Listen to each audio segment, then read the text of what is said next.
नमस्कार मित्रों, मैं राजकुमार।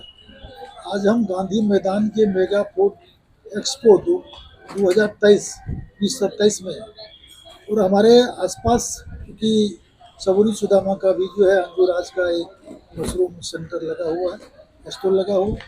और हमारे आसपास में जितने भी एक्सपोजर लोग हैं जो स्टॉल लगाते हैं और अपने अपने मिशन को लेकर के सतत जो है प्रयत्नशील रहते हैं, उन ऐसे प्रगतिशील उद्यमियों से हम संवाद करने का प्रयास करते हैं।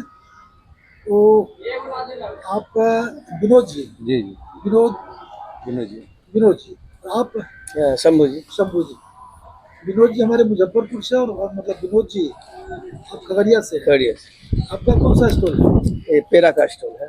पेरा का स्टॉल है जी जी पेरा का स्टॉल है। तो पेरा जो है किस टाइप का, कैसे बनाते हैं?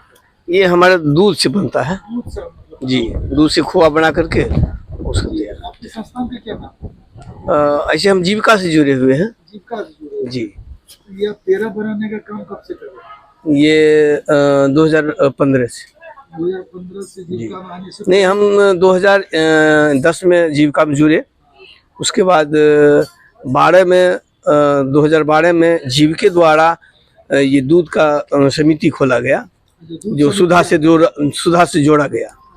जब सुधा से जोड़ा गया तो दूध का आपूर्ति हम लोग करने लगे, खरीदने लगे और फिर सुधा को देने लगे। तो उसमें हो गया कि दिमाग में आया कि हम पेरा का भी रोजगार शुरू करें। तो उसी में 2015 से वो पालक भी आप रहे हैं। हाँ अच्छा, तो गाय आप पालते थे। हाँ गाय का दूध बेचने के लिए आपको ये लिंकेज करा गया सुधा डेयरी से। जी तो सुधा वाला को देने के बाद जो कठिनाइयाँ आई हाँ आपने सोचा कि इसका क्यों ना रिवैल्यूएशन किया जाए, हाँ पेरा बनाया। कुछ ज़्यादा इनकम के लिए, हाँ। जब ज़्यादा दूध है मेरे पास में तो कुछ सुधा को दे दिए, कुछ अपना दूध ये पेरा बनाना शुरू किए। सेटअप करना शुरू और 2017 से जो है ये हो गया कि सरस मेला में आना शुरू कर दिए। 2017 से सर जी जी। हाँ। अच्छा, तो ये आपका फर्म का नाम क्या है? ऐसे दुकान का तो मैं नाम वर्मा पेरा भंडार वर्मा पेरा भंडार जी, करवा मोड़ ये आप जो है, ये जो भी स्कीम चल रही है भारत सरकार की, इससे आपने लाभ लिया जी। उसी स्कीम के तहत कितना आपने मतलब उससे राशि मिली?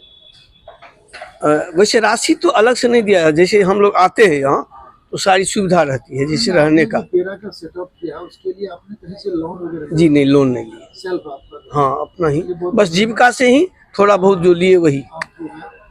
आइए हम मिलते हैं विनोद भाई से जो मुजफ्फरपुर से हैं, और ये अलग हट के। सर आपका बैकग्राउंड क्या है? सर मेरा बैकग्राउंड देहाती क्षेत्र से मैं आता हूँ, और जो मैं अपने मित्र के सहयोग से मैंने सीखा था और उसके बाद हमने बैकग्राउंड मींस मतलब आप एग्रीकल्चर से आते हैं या फिर नहीं सर, हम जो बिजनेस से या है फिर? नहीं ना, हम शुरू से टीचर ही थे, प्राइवेट टीचर में पढ़ाई करते थे। आपका बैकग्राउंड मींस मतलब आपका जो पैतृक व्यवसाय है जी, वो क्या है? वो कुछ नहीं है, वो बाबूजी जो आर्मी में मतलब थे। खेती पत्ती आपका नहीं है? नहीं है, वो थोड़ा बहुत है। मतलब किसान बैकग्राउंड से नहीं है? नहीं है।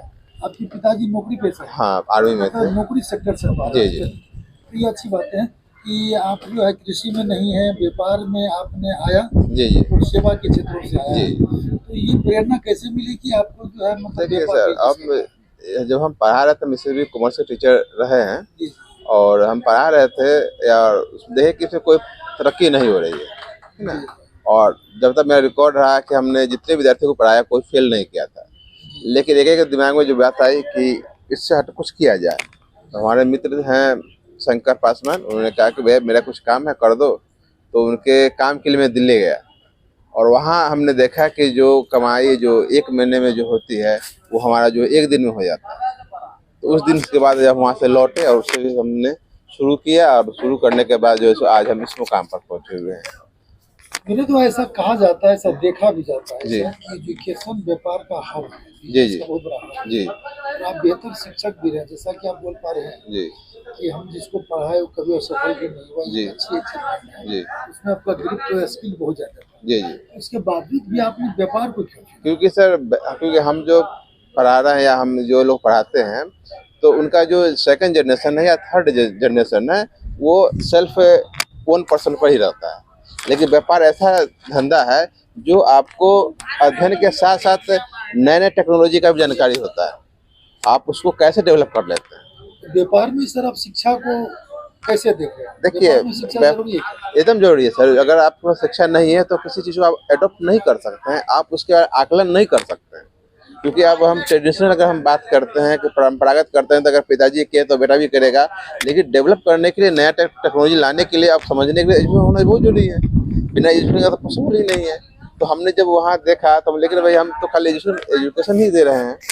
तो शंकर जी के साथ हम मिलके काम किए और जो है सो आज इस मुकाम पर हैं कि आज हमारा जो लड़का है, एक लड़का जो है सो दिल्ली पढ़ता है और एक बेटी है वो भी अब, और बेटा वो भी नेक्स्ट ईयर जो है उसको भी हम बाहर इसी के माध्यम से जो है सो हम भेजेंगे। और ये जो व्यापार है हमारे हिसाब से कि हर एक व्यक्ति को कुछ न कुछ करना ही चाहिए और व्यापार में सबसे ज़्यादा अनुभव की आवश्यकता होती है। अच्छा, ये जो है आपका जूस से संबंधित जो जी, आपका जी। रोजगार है, हाँ। ये बात दिमाग में कैसे आई है? ये सर अभी बताया ना आपको, हमारे जो मित्र थे शंकर जी, तो वो हमको भेजे, दिल्ली भेजे। और भेजने के बाद क्या हुआ कि हम वहाँ देखे, जब उन्होंने जूस का काउंटर लगाया तो एक दिन में 30,000 40,000 का सेल हो रहा था। तो हमने कैलकुलेशन किया, हम तो पहले से बैकग्राउंड से जो है टीचर रहे हैं, तो हमने कैलकुलेशन किया तो हम कहे कि भैया इसे 15 से 15,000 रुपये तो वन टाइम पेमेंट हो रहा है। अगर हम अगर आपके मित्र नहीं होते तो आप इस तो तब हम पढ़ा ही रहे होते। कहने का मतलब ये है कि हमारा जो रिलेशनशिप संपर्क जो है जी, वो होते रहना चाहिए हाँ हाँ ऐसे लोगों से जो मतलब प्रगतिशील, हाँ, जो प्रगतिशील आगे कुछ सोचते हैं, आगे करने की जी चाहते हैं। तो मुझे लगता है कि जो मतलब मेगा फूड जी एक्सपोर्ट है, जी इसमें जितने भी तमाम लोग आए हैं बिहार से, अलग जी। अलग जिलों से लोग आए जी हैं, एक दूसरे से हम लोग एक्सपोज हो सकते हैं, जी जी एक दूसरे से हम सीख सकते हैं और सिखा सकते हैं। मुझे लगता है कि शायद यही एक मात्र जो प्लेटफॉर्म है जी। जहाँ से हम आगे का रास्ता निकाल सकते हाँ हैं। हाँ हाँ, चलिए, इसी के साथ हम थे विनोद जी के साथ। लेकिन एक और थोड़ी एक बात और क्या कहते हैं, और एजुकेशन से फायदा ये होता है कि आप जो इम्पॉसिबल चीज़ ये पॉसिबल आप कर सकते हैं। जी जी मैंने अभी कुछ 2 साल से एक मैंने वर्क पर काम कर रहा है कि अगर वो अभी लर्निंग पीरियड में ही है, लेकिन हमारा ये सोचना है कि अगर हम वो काम करते हैं तो आने वाले समय में हम कम से कम एक आदमी को तो प्रॉपर्टी हम बना ही सकते हैं। जी, चूंकि ये मतलब वीडियो शायद लंबा हो जाएगा। जी, जी, कोई बात नहीं, कोई बात हम नहीं। आपके साथ मिलते हैं। और अभी हम थे विनोद जी के साथ और आप शंभू जी। विनोद जी मुजफ्फरपुर से और शंभू जी हमारे खगड़िया से। आप सबों को नमस्कार, देखते रहिए सबरी इस चैनल को। जय हिंद, जय कृषि, जय मुझे बहुत बहुत धन्यवाद।